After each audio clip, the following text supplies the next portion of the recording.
ইন্টারনেটে একটা গান এখন খুবই ভাইরাল ইন্টারনেটে, সেটা হচ্ছে আমের আচার।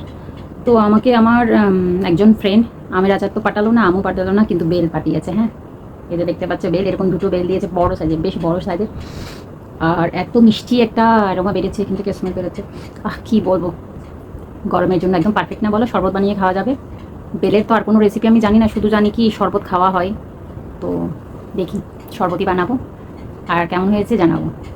বন্ধু, তুমি আমাকে বেল পাঠিয়েছো, আমি শরবত খেয়ে তোমাকে জানাবো যে বেলের শরবত কেমন হয় খেতে।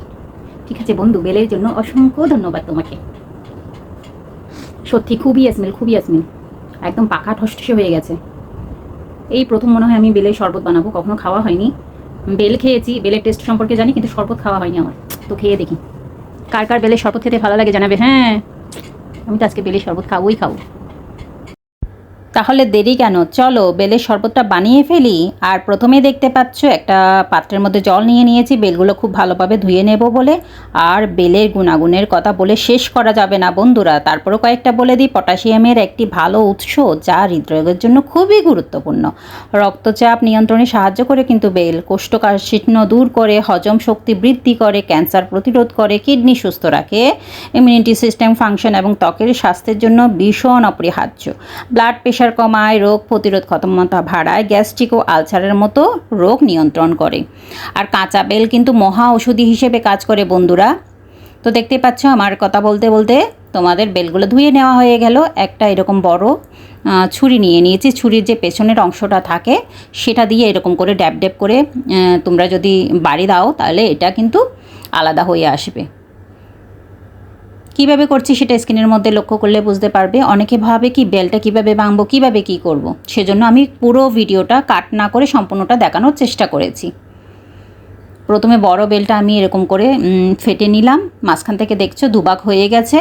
এই বেলটা খুব একটা বেশি ভালো পড়েনি, তাও আমি এটা রেখে দিয়েছি। কেন বলো তো, তোমাদেরকে দেখানোর জন্য। দেখতে পাচ্ছ কালারটা কীরকম এসছে, তার মানে এই বেলটা ভালো পড়েনি। তবে ছোট যে অংশটা আছে সেখানে কিন্তু কিছুটা বেল ভালো ছিল। এখন দ্বিতীয়টাও ভেঙে নেব। দ্বিতীয়টা ভাঙলে বুঝতে পারবে কালারটা কেমন হয়, মানে ভালো বেল হলে কালারটা কেমন আসে।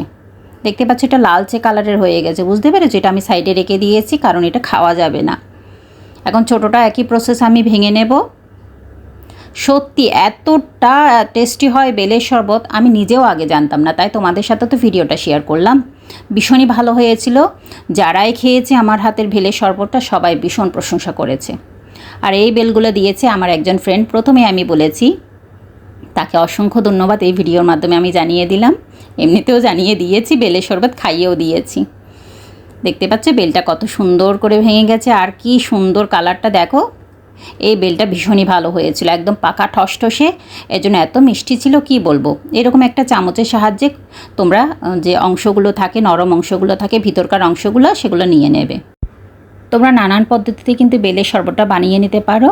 তো আমি কীভাবে বানিয়েছি সেটাই তোমাদের সাথে শেয়ার করলাম। যদি কারো আমার ভিডিওগুলো ভালো লেগে থাকে চ্যানেলটি সাবস্ক্রাইব করে পাশে থেকো। আর সব বন্ধুদেরকে জানাই আমার প্রীতি সিম্পল লাইফ তরফ থেকে অনেক অনেক ভালোবাসা। তোমরা যেভাবে পাশে ছিলে সেভাবেই পাশে থেকো। দেখতেই পাচ্ছ সবটুকু আমি পাল্প নিয়ে নিয়েছি, বেলের যে পাল্পগুলো ছিল একটা বোলের মধ্যে নিয়ে নিয়েছি। এখন কি করতে হবে, এখন অল্প পরিমাণে এখানে জল অ্যাড করতে হবে, যাতে আমি একটা পিউরি তৈরি করে নিতে পারি। এখানে জল যদি অ্যাড করা না হয় তাহলে বেলের যে পিউরিটি আছে সেটা কিন্তু খুব ভালোভাবে বেরিয়ে আসবে না। অল্প পরিমাণে জল অ্যাড করবে, বেশি পরিমাণে দিতে যেও না, তাহলে পানসে হয়ে যাবে, অর্থাৎ টেস্টটা ভালো আসবে না। এখন একটু হাতের সাহায্যে 2 থেকে 3 মিনিট মাখামাখি করার পরে দেখতে পাচ্ছ যখন একটু নরম হয়ে আসবে বেলের যে পাল্পগুলো, তখন একটা ছাঁকনির মধ্যে দিয়ে এভাবে করে হাতের সাহায্যে তোমরা বের করে নিয়ে নেবে, যেরকম করে আমরা আমের পিউরি নিই সেভাবে। এখানে অনেকগুলো শীট থাকে, উচ্ছিষ্ট অংশগুলো থাকে, দেখতেই পাচ্ছ আমি সবটা দেখিয়েছি, তোমাদেরকে বলেছিলাম কোনো কিছুই কাট করিনি, সমস্ত কিছু দেখিয়েছি। যে উচ্ছিষ্ট অংশগুলো আছে বা বাকি অংশগুলো থেকে যাবে সেগুলো ফেলে দেবে, সুন্দর একটা পাল্পে বেরিয়ে এসছে, বা তার পিউরি বেরিয়ে এসছে। এখন এই পিউরি থেকে আমি অল্প পরিমাণে নেব, যেহেতু প্রথমে আমি 4 জন থেকে 5 জনের মতোই বেলের শরবতটা বানিয়েছিলাম, আর অল্পটুকু আমি রেখে দিয়েছিলাম। এখানে আমি চিনি অ্যাড করেছি, তোমরা মিষ্টিটা তোমাদের নিজেদের স্বাদ মতো অ্যাড করবে। আমি কিন্তু কনডেন্স মিল্কটাও অ্যাড করেছি, তোমরা যে কোনো একটা দিয়ে বানাতে পারো, অথবা চিনি দিয়ে অথবা কনডেন্স মিল্ক দিয়ে। আমি দুটোই দিয়েছি টেস্টের জন্য। এখন আমি জাল করা যে দুধ ছিল সেটা ঠান্ডা করে রেখেছিলাম, সেটা দিয়ে দিচ্ছি। বড় 1 কাপের মতো দুধ দিয়েছি আমি। ঘনত্বটা দেখে তোমরা বুঝতে পারবে কীভাবে বেলের শরবতটা বানাতে হবে বা কতটুকু কী অ্যাড করতে হবে। এখন সব কিছু মিক্স করার পালা। কোনো কিছু তেমন কিছুই লাগে না, ঘরে থাকা উপকরণ দিয়েই কিন্তু বেলের শরবতটা বানিয়ে নেওয়া যায়। আর এতটা টেস্টি হয় সেটা আমি নিজেই জানতাম না। তো ভীষণই ভালো অভিজ্ঞতা হয়েছে, তোমাদের সাথে শেয়ার করলাম। আশা করি তোমাদেরও ভালো লাগবে।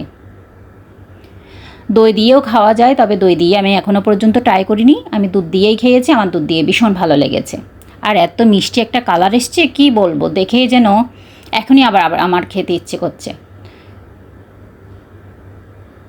এটা তোমরা ফ্রিজে রেখে সার্ভ করতে পারো, অথবা যদি এখনই খেতে চাও তাহলে আইস কিউব দিয়ে তোমরা সার্ভ করতে পারো। ভীষণই ভীষণই ভীষণই ভালো লাগবে। আর এটা কিন্তু ঠান্ডা খেতেই ভালো লাগে, গরম গেলে কিন্তু তেমন একটা ভালো লাগবে না। তো আমি কি করেছি দেখো, আইস কিউব নিয়ে এখনই খেয়ে নেব, সেজন্য আমার তর্স হয়েছে না ফ্রিজে কখন রাখবো কখন ঠান্ডা হবে। তো আইস কিউব দিয়ে এভাবে খেয়ে নিয়েছি। দেখতে ভালো লাগছে তাই না বলো? আর কালারটাও দুর্দান্ত এসেছিল। এই বেলের শরবত যদি খেয়ে থাকো বা যারা যারা খেয়েছো কমেন্ট করে জানাবে তোমরা কারা কারা বেলের শরবত খেয়েছো। আমার কিন্তু ভীষণ ভালো লেগেছে খেয়ে, আর যাদেরকে আমি খাইয়েছি তাদেরও ভীষণ ভালো লেগেছে। বাই দা বাই, আমার সেই প্রিয় বন্ধু রমজানকে অনেক অনেক ধন্যবাদ এত সুন্দর একটা বেল উপহার দেওয়ার জন্য।